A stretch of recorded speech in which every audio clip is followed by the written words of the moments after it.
Breaking news out of Ouagadougou is sending shockwaves across the globe. This morning, Burkina Faso's President Ibrahim Traoré made a landmark decision that has shaken the very core of the international financial order. What unfolded inside the government palace in the capital wasn't just politics, it was a turning point. An extraordinary cabinet meeting, scheduled for 9 a.m. local time, was abruptly disrupted by developments no one had anticipated. With a single order, President Traoré set in motion a move that will be remembered not only in Burkina Faso's history, but across the entire African continent. The young leader's bold stance has put the spotlight on the powerful institutions that have long controlled Africa's economic future. The ripple effects were immediate, reaching financial markets, diplomatic channels, and boardrooms worldwide. This dramatic moment didn't appear overnight. It began last week, when a special audit commission within Burkina Faso's Ministry of Finance quietly launched a deep review of the nation's dealings with the World Bank. A team of young technocrats combed through decades of contracts and repayments. What they uncovered was staggering. Since 1960, Burkina Faso has paid back nearly 15 times the original sums borrowed. Even more alarming, investigators found that many of the loans were tied to projects that existed only on paper. Phantom roads, hospitals that were never built, and schools that remained nothing more than files in an archive. The revelations shook the room, and now they're shaking the world. The audit did not stop at phantom projects. What investigators found next revealed the full weight of decades-long exploitation. Despite projects never being built, repayments continued without interruption. Interest piled on top of interest, and what began as manageable loans spiraled into crushing, endless debt. Finance experts digging deeper uncovered a trove of documents that stunned even seasoned analysts. Hidden protocols, backdoor commission deals, and detailed records of bribery networks came to light, piece by piece. It was a paper trail of corruption spanning generations of leaders and foreign bankers. But one file stood above the rest. Buried in the archives was a secret protocol signed in 2019 by Burkina Faso's then administration. The document pledged 40% of the nation's gold reserves as collateral to the World Bank. Even more shocking, this colossal commitment was never disclosed to Parliament or the public. It was a silent bargain carried out behind closed doors, placing the country's wealth in foreign hands. Professor Amadou Sawadogo, head of the Audit Commission, minced no words in his report. For over 50 years, the people of Burkina Faso have endured systematic economic exploitation. These records prove beyond doubt that this was not mismanagement or accident. It was a carefully designed system of plunder. When these files landed on President Traoré's desk, palace insiders say his response was immediate and fiery. He pored over the evidence with growing outrage, reportedly slamming the documents down in frustration. By midday, his decision was clear. He demanded that the World Bank's West Africa Regional Director, James Morrison, appear before him without delay. Morrison and his delegation arrived at the palace later that same afternoon, walking straight into the storm. What happened next inside the palace was nothing short of extraordinary. James Morrison, escorted through layers of security, was led into a chamber heavy with tension. Guards stood watch, and at the far end of the room, President Ibrahim Traoré waited on his feet, his expression as unyielding as stone. This was no routine meeting. It was an indictment in real time. The silence broke as Traoré slammed a stack of files onto the polished table. His words cut through the room like steel. "Mr. Morrison, I have here the evidence. Documents that prove how, for half a century, your institution has drained my country dry. Phantom projects, fabricated loans, interest rates designed to enslave. The proof is all here. Burkina Faso is said to owe you $4 billion. Yet by your own ledgers, we have already paid you $23 billion. Tell me, what kind of mathematics is this?" Morrison attempted to defend himself, but Traoré raised a hand, shutting him down mid-sentence. Don't lecture me about procedures, Mr. Morrison. This isn't bureaucracy. It is organized plunder. And it ends now. You have 24 hours. Cancel these fraudulent debts and return the wealth you've stolen, or you and your delegation will face arrest for economic war crimes. The regional director invoked diplomatic immunity, but Traoré's response was uncompromising. There is no immunity for those who commit economic genocide. The evidence is clear, the documents are here, and my nation's courts will judge you. Hours later, Traoré stepped into the palace gardens for a press conference broadcast live across the world. Behind him, the Burkina Faso flag fluttered beside the portrait of national hero Thomas Sankara, a symbol of resistance. With the weight of history on his shoulders, the young president addressed both his people and the continent. My fellow Burkinabe and all brothers and sisters across Africa, today marks a turning point. For 50 years, lies and theft have been carried out in the name of development. That machine of exploitation, masked as the World Bank, is finished here. Our fathers were deceived, our grandfathers betrayed. But no longer. Africa's wealth belongs to Africans, and no one has the right to steal it from us. He lifted the damning documents for the cameras to see. The press corps erupted in flashes and whispers, realizing they were witnessing a moment destined for the history books. The revelation sent immediate shockwaves across Burkina Faso. Among the released files were secret treaties signed by past presidents, commission slips tracking illicit payments, and bank statements mapping an entire network of bribery. Within hours of the press conference, the streets of Ouagadougou erupted. Crowds of citizens surged toward the World Bank's local office, demanding accountability. Chants of "We want our money back" filled the air.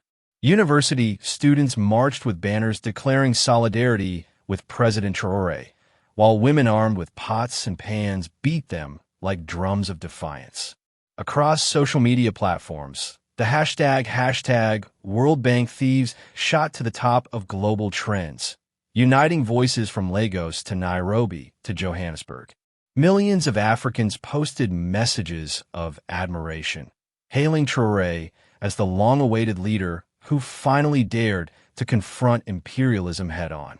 The wave of support spread quickly to the halls of power across the continent. Mali's President Assimi Goïta was the first to break ranks, declaring, "Burkina Faso is not alone in this fight. We, too, have endured the same system of plunder. The time has come to act together."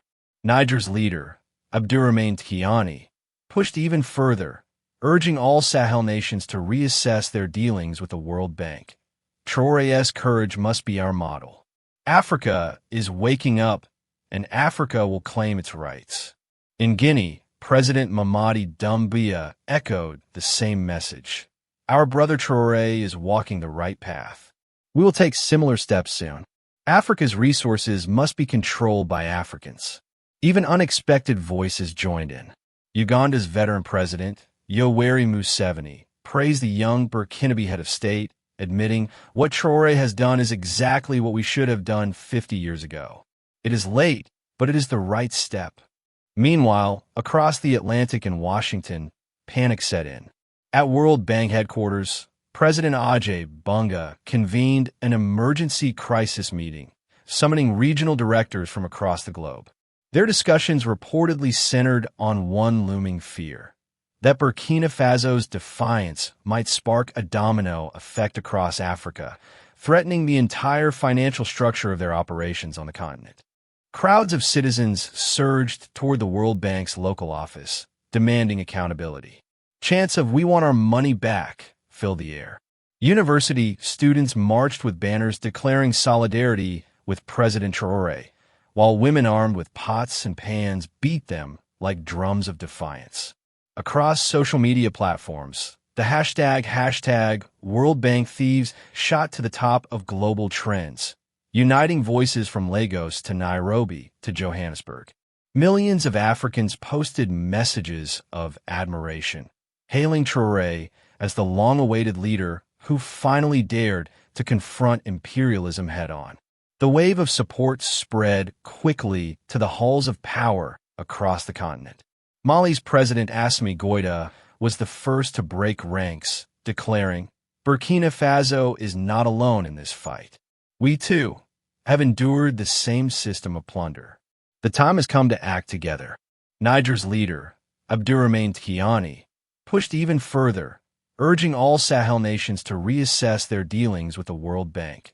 Traoré's courage must be our model. Africa is waking up, and Africa will claim its rights. In Guinea, President Mamadi Doumbouya echoed the same message. Our brother Traoré is walking the right path. We will take similar steps soon. Africa's resources must be controlled by Africans. Even unexpected voices joined in. Uganda's veteran president, Yoweri Museveni, praised the young Burkinabe head of state, admitting, "What Traoré has done is exactly what we should have done 50 years ago. It is late, but it is the right step." Meanwhile, across the Atlantic in Washington, panic set in. At World Bank headquarters, President Ajay Bunga convened an emergency crisis meeting, summoning regional directors from across the globe. Their discussions reportedly centered on one looming fear: that Burkina Faso's defiance might spark a domino effect across Africa, threatening the entire financial structure of their operations on the continent. The International Monetary Fund also scrambled into action. IMF President Kristalina Georgieva issued a public statement urging Burkina Faso to remain moderate in its approach. But instead of calming the situation, her words fueled further outrage. Across Africa, Georgieva's appeal was dismissed as a sign of desperation. The voice of an institution suddenly aware that its grip was slipping. The fallout spread quickly beyond Africa's borders. In Paris, alarm bells rang inside the French government. President Macron's Africa advisor was rushed to Ouagadougou in an urgent diplomatic mission. But when the French delegation requested an audience, President Traoré refused outright. His response was sharp and unapologetic. "First, we will settle the matter of the World Bank. Then, France, we will settle accounts with you." Washington also weighed in. The U.S. State Department issued a statement declaring, "We expect Burkina Faso to comply with international rules." Yet African analysts swiftly countered, pointing out that those so-called rules were nothing more than a modern form of colonial control disguised as law. By afternoon, the crisis took an unexpected turn. James Morrison and his delegation attempted to flee Burkina Faso aboard a discreet flight. But Traoré had already anticipated such a move. Security forces intercepted them at the airport, seized their passports, and escorted them back under guard to the presidential palace. The message was unmistakable. There would be no escape from accountability. Meanwhile, support poured in from powers outside the Western Bloc. Beijing released a statement affirming that every nation has the right to true economic independence. The China Development Bank went further, offering Burkina Faso interest-free credit lines, a gesture that immediately rattled Western capitals. Moscow's response was even harsher. The Kremlin condemned the World Bank's practices as outright neocolonialism. Dmitry Peskov, spokesperson for PRISI. By midnight, Burkina Faso's security forces raided and sealed all World Bank offices in Ouagadougou. Safes were seized, files collected, and the materials handed directly to state prosecutors. President Traoré announced that every document would be presented as evidence in court proceedings against those responsible. The shockwaves reached Addis Ababa, where the African Union convened an emergency session. Out of 53 member states, 41 pledged open support for Traoré's stand. The AU voted to form a commission tasked with reviewing Africa's relationship with the World Bank itself, a move that signaled a potential continental realignment. As the night dragged on in Ouagadougou, the streets stayed alive with defiance. Crowds refused to disperse, staging a vigil in front of the World Bank's local office. Their chants echoed through the city. "We won't let Morrison escape." Young men and women gathered around makeshift bonfires, vowing to stand guard until justice was served. Across the capital, hand-painted posters plastered walls with the same message: our hero leader. While African voices rang with determination, Western media worked overtime to reframe the crisis. CNN International dismissed Traoré as a populist. BBC World Service warned of looming economic catastrophe. The Financial Times went further, declaring Burkina Faso commits economic suicide. Yet African news outlets countered with a very different narrative, one of resistance, truth, and liberation. Meanwhile, the clock was ticking on Traoré's 24-hour ultimatum. Conflicting reports leaked from Washington. Some sources claimed the World Bank was preparing to retreat. Others suggested that U.S. officials were discussing an embargo against Burkina Faso to force compliance. The uncertainty only heightened the tension on the ground. As dawn broke over Ouagadougou, the decisive hour arrived. James Morrison was escorted back to the presidential palace under heavy guard. This time, the meeting room due. Morrison's voice shook as he addressed Traoré across the table. I have spoken with headquarters. They are prepared to restructure the debt. A 50% reduction can be arranged. Traoré did not flinch. He leaned forward and answered firmly, his words echoing through the hall. I am not asking for restructuring. I am demanding cancellation. And I want the return of the $23 billion stolen from my people. The color drained from Morrison's face. He stammered, that is impossible. The World Bank does not have that authority. The room fell silent. Every eye fixed on Traoré as the standoff reached its breathed climax arrived swiftly. Rising from his chair, President Traoré delivered the words that would shake the world. Then you are under arrest. Mr. Morrison, you will stand trial for economic war crimes. At his signal, security forces stepped forward and placed handcuffs on the World Bank's regional director. Cameras captured the unprecedented moment. For the first time in history, a senior World Bank official was being detained. Morrison shouted desperately, I have diplomatic immunity, but Traoré's glare was cold and unyielding. Those who commit genocide have no immunity, he declared. Morrison and his 5-member delegation were escorted directly to Ouagadougou's central prison. When the footage hit global news networks, financial markets went into chaos. The World Bank's stock value tumbled by 12% in a single day, and Western banks operating in Africa scrambled to assess the threat. By noon, Traoré stood before a massive crowd of more than 100,000 gathered in Thomas Sankara Square. His voice rang out over the square, carried by chants and applause. My brothers and sisters, today we declare our true independence. No one will steal from us again. Our wealth belongs to us, our gold, our uranium, our future, and we will use them for the well-being of our people. The crowd erupted, waving flags, singing, and chanting. Long live independent Burkina Faso! Young girls performed traditional dances.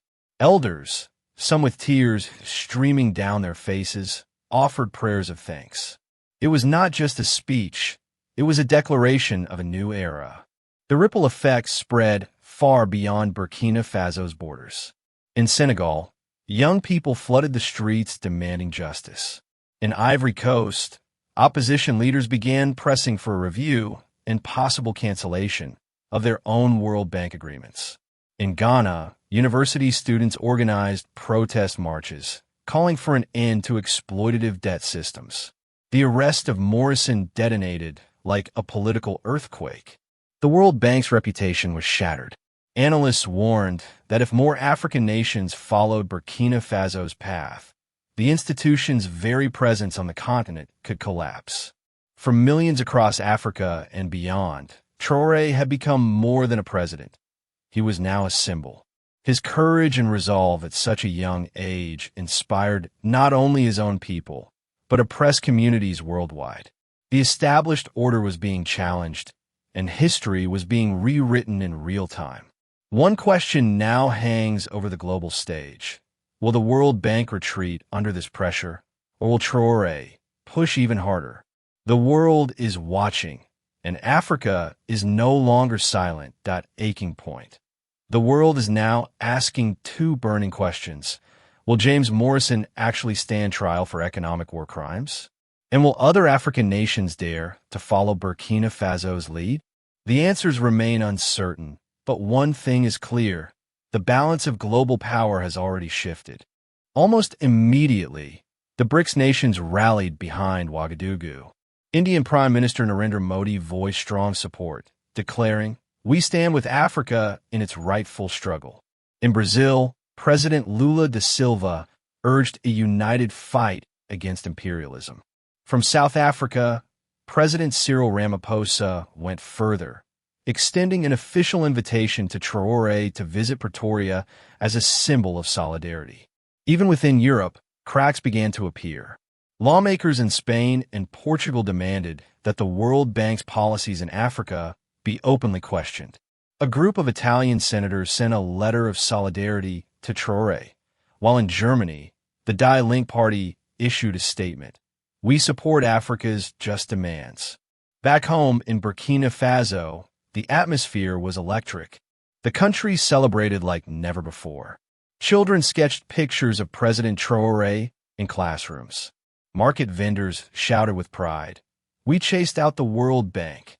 In mosques and churches, special prayers were offered for the nation's future. Elders, their voices heavy with emotion, compared Traoré to Thomas Sankara, saying they had not seen such leadership in a generation. The footage of Morrison's arrest, the disbelief on his face as security guards push him into a prison vehicle, wrists in handcuffs, spread like wildfire online. Western networks downplayed the images, but social media made them impossible to ignore. Millions of young Africans shared the videos with the same caption, "History is being written." The ripple extended beyond Africa. In a surprising twist, Venezuelan President Nicolas Maduro announced he would provide direct aid to Burkina Faso, praising its defiance as a beacon for all oppressed peoples. A new chapter has begun. The question now is not just whether Burkina Faso will succeed, but whether Africa as a whole has reached the moment of its great awakening. Investigators soon uncovered even darker truths. From Morrison's own computer came 10 years of secret correspondence, evidence that revealed how African leaders were bought, how coups were planned, and even lists of political assassinations. The documents were so explosive that President Traoré announced he would deliver them to the International Court of Justice. The revelations sparked an international firestorm. Across France, the African diaspora poured into the streets. In Paris, tens of thousands marched in solidarity with Ouagadougou. Burkinabe students in Lyon staged a non-stop vigil in front of the consulate. In Marseille's African neighborhoods, celebrations broke out as if independence had just been won again. Even in Washington, voices began to rise. Congresswoman Alexandria Ocasio-Cortez declared that the World Bank must face serious reform. Senator Bernie Sanders said he fully understood the just struggle of African peoples. From the other side of the aisle, Republican Rand Paul called for a complete re-examination of foreign aid. From Turkey, the official response was measured, but the public sentiment was overwhelming. Turkish citizens flooded social media with messages of admiration, urging their government to take a stronger role, citing centuries-old ties with Africa. In Asia, silence was the official stance. Yet experts in Tokyo and Seoul broke that silence. Professor Yamamoto of Tokyo University remarked, "Africa's renaissance has begun." Dr. Akeem Park in Seoul added, "This may be the first sign of a new world order." Back in Burkina Faso, the military stood firmly with their young president. Generals publicly declared, "We are proud of our leader."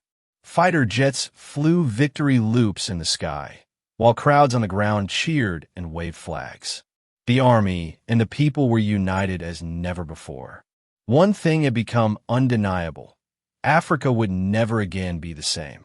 From this moment, new leaders would rise across the continent, following the trail Ibrahim Traoré had blazed. The age of exploitation was coming to an end. The age of African self-determination had begun, and history would remember its pioneer, the brave, unyielding leader, Ibrahim Traoré.